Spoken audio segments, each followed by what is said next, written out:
CA 융합형 인재 아까 말씀드린 대로 면접 폐지가 되고 일괄 전형으로 전환됐습니다. 서류 100%. 반면에 탐구형 인재는 단계별 전형으로 전환이 돼서 여기서 보시는 것처럼 면접 비율이 30%가 됐습니다. 그래서 그럼 이렇게 단계별 전형이 됐을 때 중요한 거는 1단계를 몇 배수를 뽑느냐라는 겁니다. 그러니까 단계별 전형에서는 자, 학부모님들, 1, 2학년 학부모님들 기억하세요. 단계별 전형일 때는 뭐가 중요하다? 제가 뭐라 그랬죠? 좀 전에 단계별 전형일 때는 바로 이 1단계가 몇 배수냐. 그래서 수시 지원을 할 때 올해 입시하시는 분들 요거 잘 기억하셔야 됩니다. 단계별 전형에 지원할 때는 1단계 합격 가능성이 지원의 기준이지 최종 합격 가능성은 아니다. 그러니까 기본적으로 1단계 합격 가능성이 있느냐 없느냐로 지원 가능 여부를 따져봐야 된다. 단계별 전형인 경우에. 그래서 그 부분을 생각하셔야 되는데 이 중대의 CAU 탐구형 인재는 이렇게 모집단위별 3.5배수 이제 다빈치 캠퍼스 모집단위 2.5배수라고 되어 있죠. 여기서 이제 얘기할 거 하나 말씀드리면 중대의 지난주에 말씀드렸던 것 같은데 중대의 다빈치 전형이라고 원래 있었는데 이게 원래 다빈치 전형이고 이게 탐구형 전형이었어요. 근데 이 다빈치 전형이라는 것이 뭐가 됐냐면 중대 안성 캠퍼스를 다빈치 캠퍼스라고 이름을 부르게 됐어요. 그래서 다빈치 캠퍼스라고 이름을 부르게 되니까 다빈치 전형이라고 하면 꼭 다빈치 캠퍼스를 뽑는 전형인가? 안성 캠퍼스를 뽑는 전형인가? 이렇게 될 수 있어서 중대가 전형 이름을 융합형으로 바꿨습니다. 그래서 전형 방식은 2024학년도까지는 다빈치와 똑같습니다. 똑같은데 이름만 바뀌었다라고 생각하시면 되고 2025학년도에 가면은 융합인재로 바뀌면서 면접을 빼고 오히려 탐구형으로 면접을 갔다 이렇게 생각을 해두시면 될 거예요. 아까 말씀드렸던 것처럼 또 수시나 정시의 수능 필수 응시 과목이 폐지가 됐고요. 여기서 이 중대도 이렇게 나눠놨죠. 인문사범대하고 사회과학대, 경영경제대, 간호학과 인문을 나눠놨어요. 그래서 이게 이제 수능 필수 응시 과목이 폐지됐으니까 얘네가 다 그냥 다 뚫렸을 거 아닙니까? 수학도 탐구도 다 뚫려 있기는 한데 여기는 인문사범대는 사회탐구에 가산점을 부여하고 자연계열은 과학탐구에 가산점을 부여하는데 경희대처럼 여기 사회과학대학, 경영경제대학, 간호학과 인문 요런 쪽에서는 없다라는 거 이제 그거를 역시 같이 염두에 둬서 생각을 해두시면 됩니다. 되셨죠? 오늘 재밌는 거 하나 더 하는데 외대도 큰 변화는 없어요. 이 변화만 있거든요. 논술 전형의 교과 전형이 폐지됐다. 그러니까 원래 논술 전형의 교과가 일정 부분 반영이 됐었는데 그게 2025학년도부터 없어졌어요. 그게 이제 변화가 됐는데 재밌는 게 하나 있어요. 외대만의 교과 반영 방식이 하나가 있는데 이거를 잘 보시면 요 구절을 보시면요. 등급 환산 점수 또는 원점수 환산 점수 중 상위값을 사용한다. 이게 무슨 말일까요? 등급 환산 점수 또는 원점수 환산 점수 중 상위값을 사용한다. 요게 외대의 아주 독특한 방식입니다. 외대의 독특한 방식이어서 요거는 잠깐 설명을 제가 드리려고 오늘 준비를 해왔는데 여기가 이제 그 전형계획안 안에는 요 부분에 대한 설명이 저렇게만 되어 있고 요거에 구체적인 그런 거는 없어요. 없기 때문에 제가 2023학년도 수시 모집 요강에서 갖고 왔어요. 요 표를. 그러니까 여기 논술 전형이 요렇게 있지만 이 논술 전형 여기 있는 이 논술 전형은 제가 아까 없어진다 그랬죠. 2025학년도에 가면은 요 논술 전형의 교과 반영이 없어지게 되기 때문에 이거는 필요 없고 그냥 이 옆에 있는 학교장 추천 전형만 이렇게 보시면 되는데 여기도 이렇게 적혀 있잖아요. 등급 원점수, 등급과 원점수 등급 환산 점수 또는 원점수 환산 점수 중 상위 값을 적용한다. 등급 환산 점수 또는 원점수 환산 점수 중 상위 값을 사용한다. 그래서 여기에 점수가 있어요. 1등급 300, 2등급 288, 3등급 267, 뭐 4등급 231 이런 식으로 있어요. 근데 여기에도 원점수 90점 이상이면 300 뭐 이런 식으로 존재하죠. 그래서 예를 들어서 어떤 친구가 국어교과의 A 과목, 여기 국어교과, 여기 국어, 영어, 사회, 과학 있는 국어 교과의 90개 A 과목을 원점수 85점에 3등급을 받았어요. 원점수가 85점인데 3등급을 받았다. 그러면 원점수 기준으로의 환산 점수는 여기니까 85점 이상 90점 미만이니까 288점이고 3등급이면 267점이란 말이에요.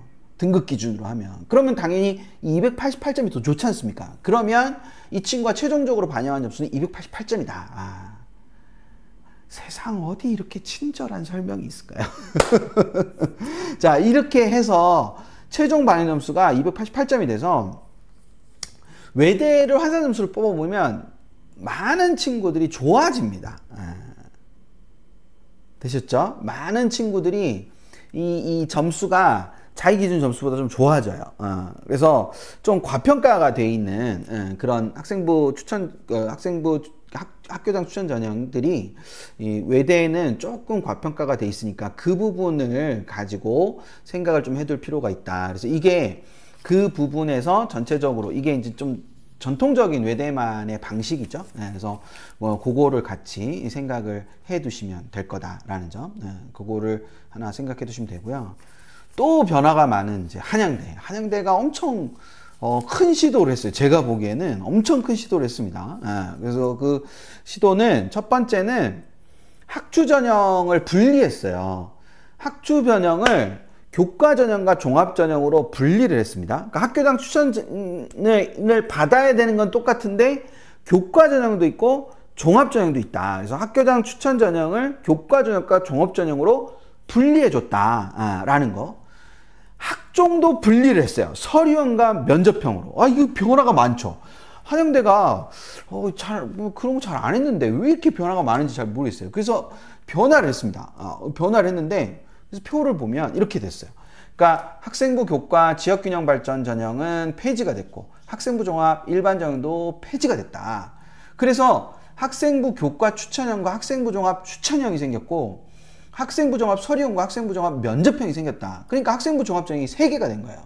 추천형 하나, 서류형 하나, 면접형 하나. 이렇게 3개가 돼버린 거예요. 그래서 여기 옆에 보면 학교장 추천을 받아야 되잖아요. 이 2개는. 그래서 학교장 추천 전형을 받아야 되면서 얘네가 그 부분에서 그러면서 한양대가 수능 최저를 수시 수능 최저 학력 기준을 만들었다 이거죠.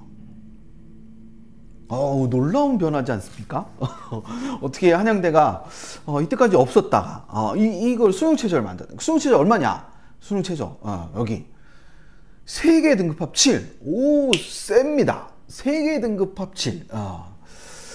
결코 만만하지 않습니다.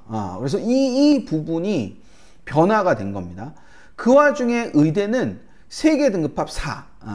그럼 의대가 있냐? 의대가 뽑냐? 교과는 안 뽑죠. 교과는 안 뽑고 종합, 추천형 종합에서 25명을 뽑습니다. 의대가 의대에서 25명 뽑아가지고 수능 최저가 들어간다. 이 변화 큰 변화죠. 야, 이 큰 변화가 어느 정도의 변화일 거냐?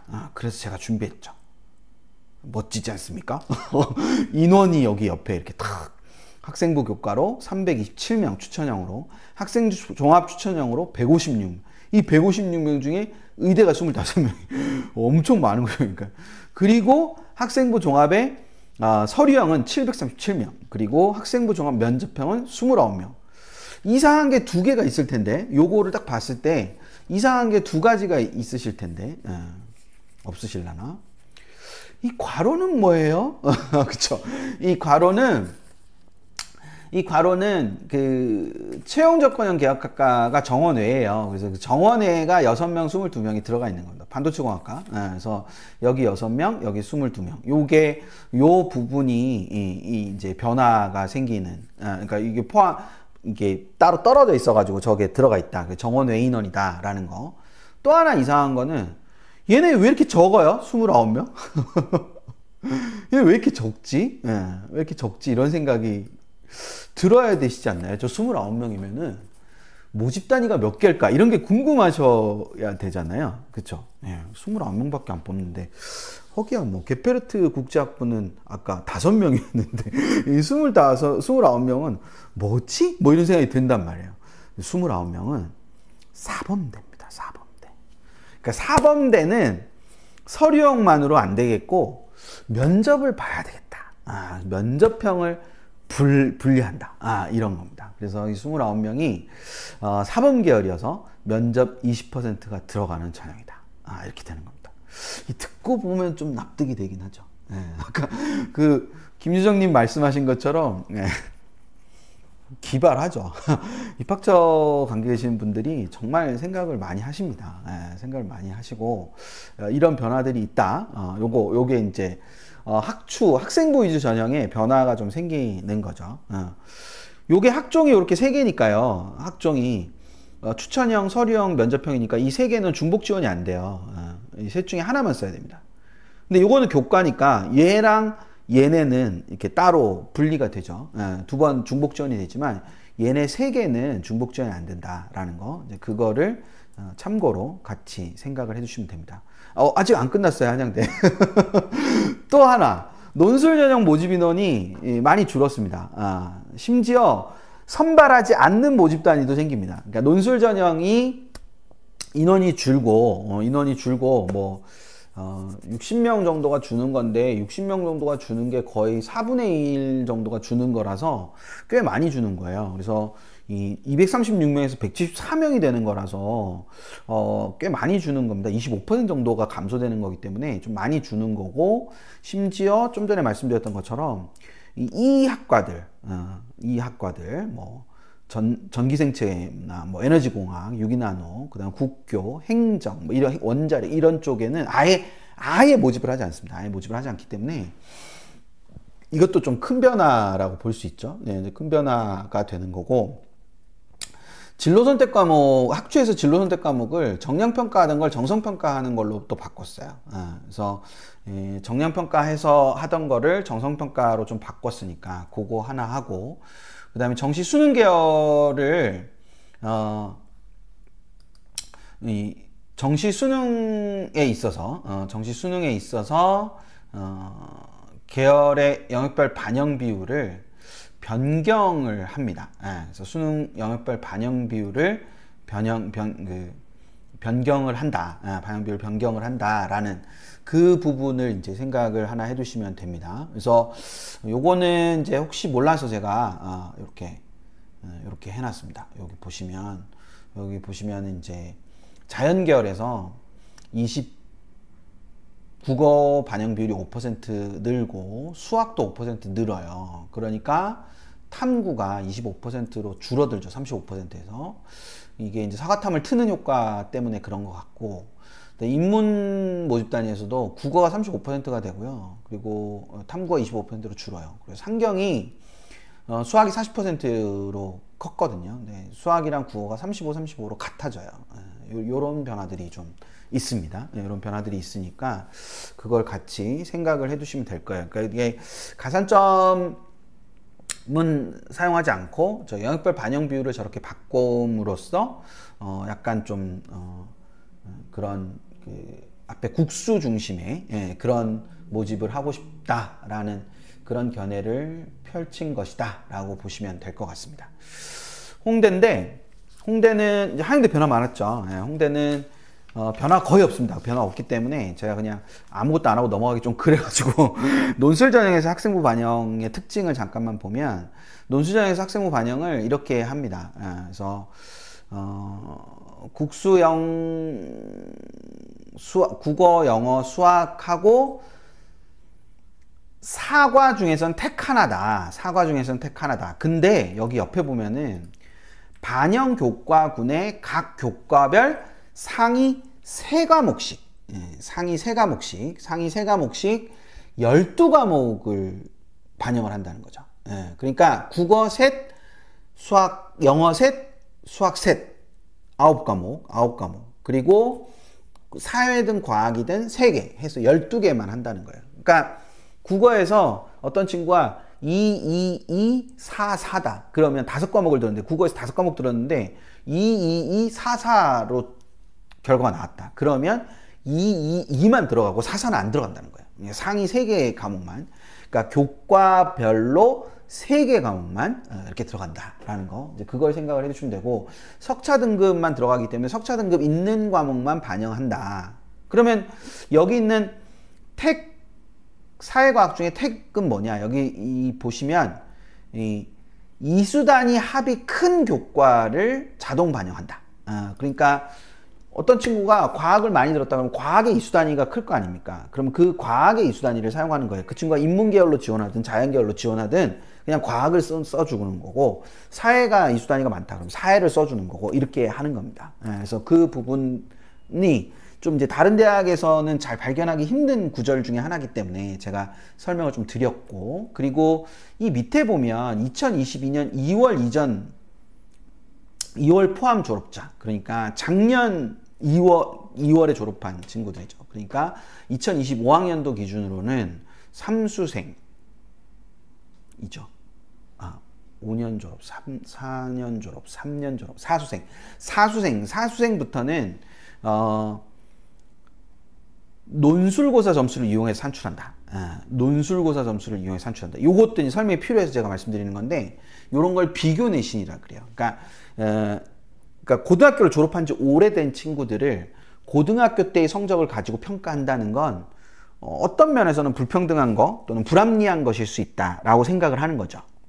그럴 수 있지 않습니까? 그래서 졸업한 기간이 좀 지난 친구들, 뭐 재수생이든 뭐 삼수생이든 사수생이든 모수생이든 이런 친구들은 고등학교 졸업한 지가 좀 됐는데 이 친구를 고등학교 때의 성적으로 지금과 달라졌을 수 있는데 그걸 지금의 이 친구의 그 능력으로 평가하는 건 좀 문제가 있다. 그래서 비교 내신을 활용하기도 한다. 여기서는 논술 때의 그 전형 방식이기 때문에 논술고사 성적을 가지고 비교 내신을 한다. 이렇게 보시면 되지 않을까 싶습니다.